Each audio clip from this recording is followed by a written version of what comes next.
Max Verstappen and Red Bull's victory in the Emilia Romagna Grand Prix here at Imola was something of a surprise. But this wasn't like what we saw not so long ago at Suzuka, where a slower Red Bull beat McLaren.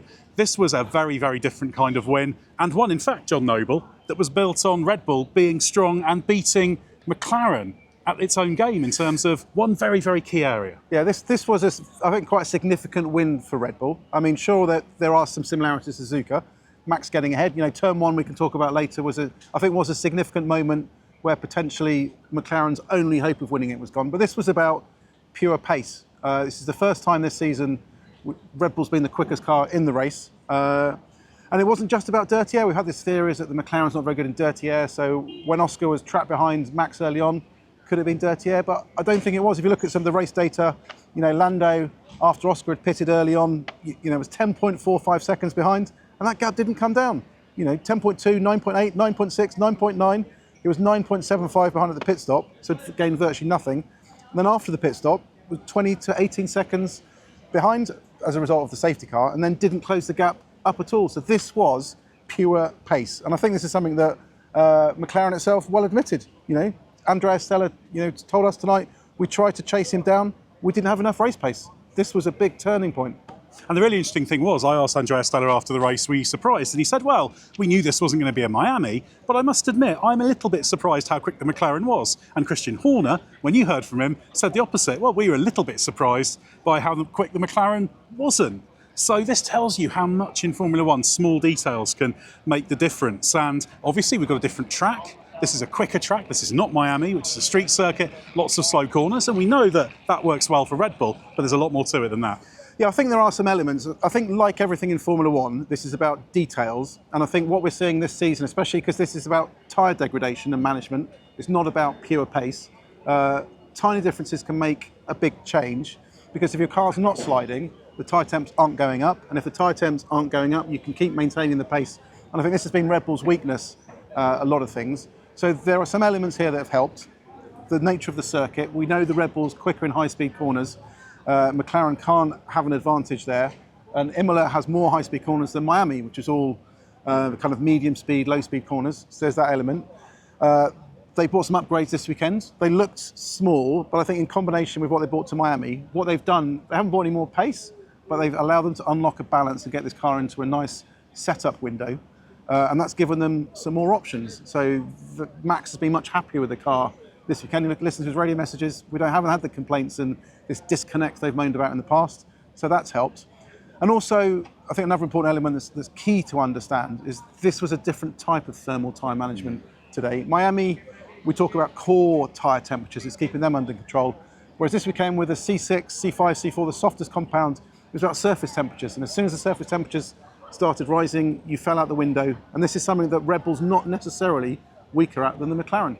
Yeah, it makes a big difference whether you're talking about putting energy through the tyre just with the lateral load as well, or the longitudinal load on traction. So this all adds up to make quite a big difference. And obviously this is what I mean when I say Red Bull beat McLaren at its own game, because it was that race pace. We know they can be quick on qualifying days, certainly with Max Verstappen at the wheel, but I think most of us expected this to be a very different kind of race where McLaren were quicker. And I suspect when Oscar Piastri backed out of it a little bit at the start, as Verstappen passed him, he thought, it's okay, I can come back at him. You gave us some of those stats about Norris, but also in that first stint, Piastri wasn't coming back against Verstappen. It was about 3 seconds when he headed into the pits to make that ill-fated early pit stop. But I guess the one thing that would have changed the race would have been had McLaren been ahead, because then it would have been that challenge of, can Red Bull with a faster car find a way past? Yeah, I think this was significant. Turn one was important. I think if Oscar had kept ahead at turn one, they could have controlled it. Because I think it's very hard to keep your tyre temps under control, even the surface temps when you're following another car. And I think it would have been very difficult. What we don't know is whether McLaren would have been kind of suckered into that going for the two-stop had they been ahead. I think they responded to the pace of the cars that had stopped beforehand. And the fact Oscar had fallen back, and basically if they stick to the one stop, they finish second. So I think there's an element of McLaren rolling the dice with Oscar just to try something different, because they weren't going to win on the same strategy. They tried something different. So I think that turn one was critical, and it would be interesting to, how that would have played out, and whether Oscar, was a bit cautious into turn one purely from the lessons of Miami, where it wasn't about losing or coming off or having contact at turn one, you could come in second and still win the race. So I think that was quite important.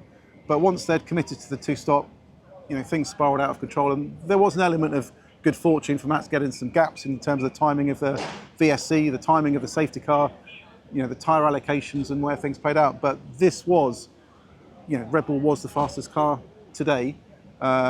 Christian Horner called it an important win, and says actually the momentum they're now getting inside the team, not necessarily what we see on track, is really important. I think they're starting to unlock the secrets of the RB21.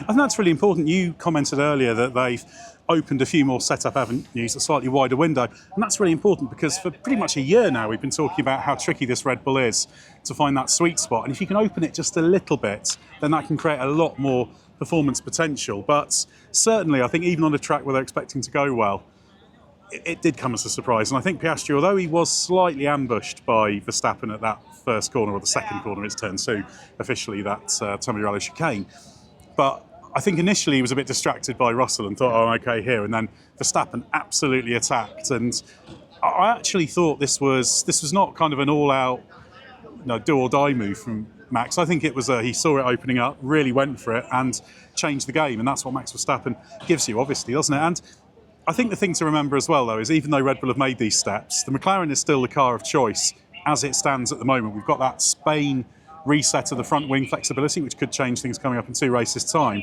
But this doesn't mean everything's fine now for Red Bull for the rest of the year, does it? There's still work to do. No, I think the upgrades have helped. It's given them a car that's more usable rather than a car that's faster, and I think that's quite important.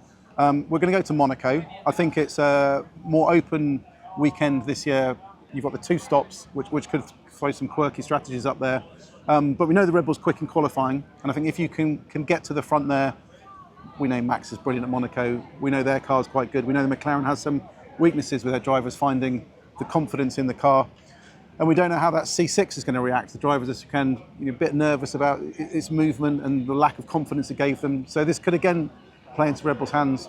But I think Barcelona then will be absolutely critical to defining the rest of the season, because we've got a combination of the TD on flexi wings, and various teams say it's going to change a lot. Some teams say it'll change nothing. We won't know till we get there. We've got high-speed corners. We've got a punishing track, and it's probably going to be hot. So I think if whichever team comes out of Spain ahead on pace, pure pace terms, I think that will dictate a lot of the rest of the season. And for Red Bull and Max Verstappen, what an amazing example of damage limitation this is. He's only, 22 points behind in the World Championship. After Miami, we were thinking, oh, it's pointless. But if it is that trend that Red Bull are certainly hoping for, that you get to Spain and suddenly everything's different, then what a job Verstappen and Red Bull are doing, because come the end of the year, we might be saying, actually, it was this phase that he won the championship if Red Bull can come on strong. I think what's fascinating is they came into the season feeling on the back foot, and everyone was saying McLaren are in street tail. We know George Russell said they're going to win every race and no one's going to stop them. But Red Bull's belief was always, if they can hang on until the Spanish Grand Prix, just stay in touch, then they felt the championship was game on. But I think here they've done better than that. This wasn't, as we said earlier, this wasn't a Suzuka story where they stole the win against the faster car. They were the faster car here. They were the faster car in the area that McLaren has been so brilliant, which I think is also really, really important. And everything just seems in a better window. They haven't fluked this setup this weekend. They haven't lucked into something and McLaren have got it wrong. This was 2 teams going at it in equal circumstances with very, very soft tyres. And it's been a different picture to Miami. But equally, I think if we went back to Miami now, knowing what we understand about these cars, I still doubt Red Bull would win it. Absolutely. Well, it's going to swing back and forward. That's what happens in Formula 1. It's about the detail. But Red Bull finally has won a race on pure pace, pure merit. Verstappen's Suzuka victory was absolutely fantastic. But this shows Red Bull is back in the game, might be premature, but it's still hanging on in there and making gains.